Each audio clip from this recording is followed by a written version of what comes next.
بخاری کی حدیث ہے، عائشہ رضی اللہ عنہ فرماتی ہیں کہ سورہ نساء اور سورہ بقرہ اس زمانے میں نازل ہوئی جبکہ میں آپ کے گھر آ چکی تھی۔ آپ کی رخصتی 2 ہجری میں ہوئی اور سورہ بقرہ قرآن کریم کی سب سے لمبی سورت ہے۔ حضرت ابن مسعود کی روایت ہے کہ آپ صلی اللہ علیہ وسلم نے فرمایا، جس گھر میں سورہ بقرہ پڑھی جاتی ہے شیطان اس گھر سے نکل جاتا ہے۔ یہ مسلم کی حدیث ہے۔ حضرت ابو امامہ روایت کرتے ہیں کہ آپ صلی اللہ علیہ وسلم نے فرمایا، 2 جگمگانے والی صورتیں یعنی سورہ بقرہ اور سورہ آل عمران پڑھا کرو، یہ یوم قیامت بادلوں یا پرندوں کی طرح آئیں گے اور پڑھنے والوں کے لیے لڑیں گے۔ یہ مسلم کی حدیث ہے۔ بقرہ یعنی گائے اس سورت کا نام ہے، عنوان نہیں ہے۔ اس سورت میں گائے کا ذکر آگے آئے گا، اس لحاظ سے سورہ بقرہ اس کا نام دیا گیا ہے، اس کا کوئی عنوان نہیں ہو سکتا۔ بسم اللہ الرحمن الرحیم، الف لام میم، یہ حروف مقطعات کہتے ہیں۔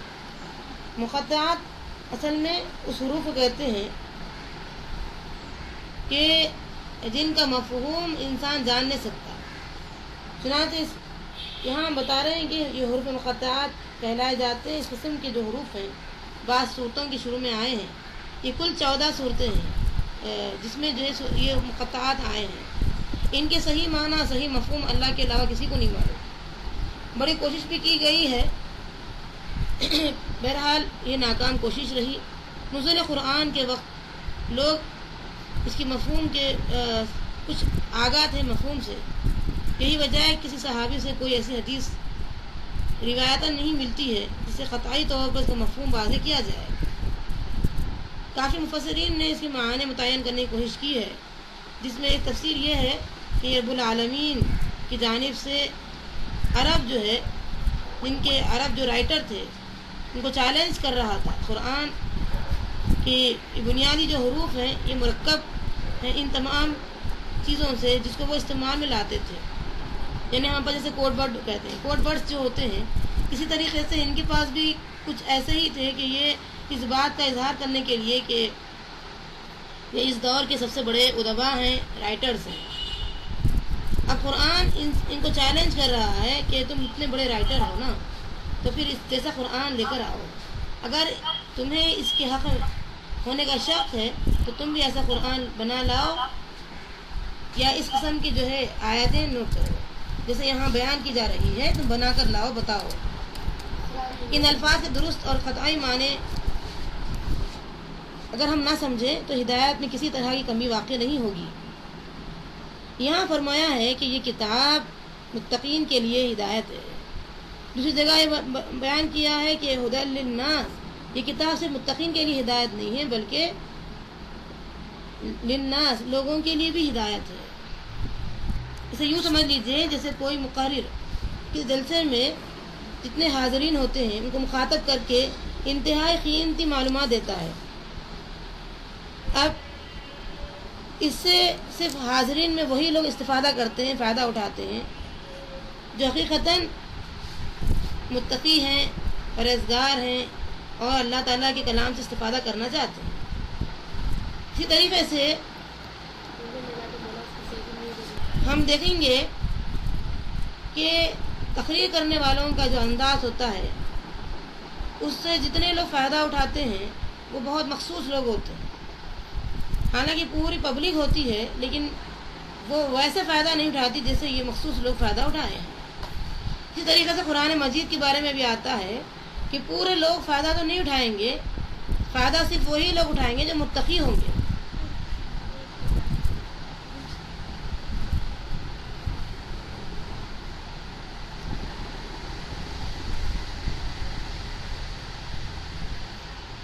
اب ہم دیکھتے ہیں کہ ان آیات میں متقین کی صفات بتلائی گئی ہے۔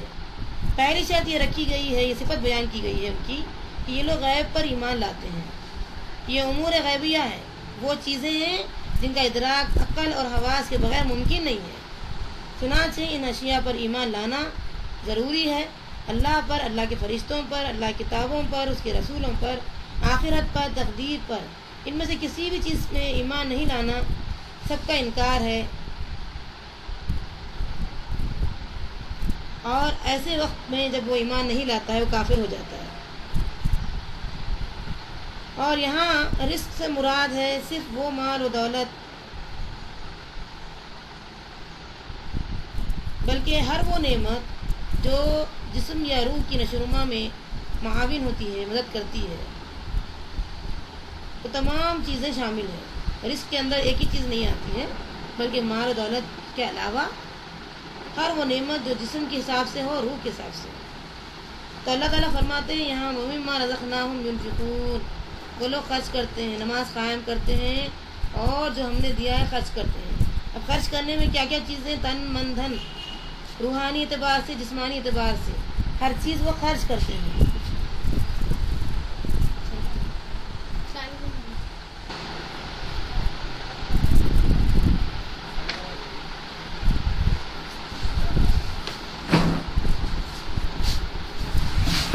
ہوا کہ مال و دولت اور ہر وہ نعمت جو جسم یا روح سے متعلق ہو، اس کی نشوونما سے متعلق. قرآن بھی رزق نعمت ہے.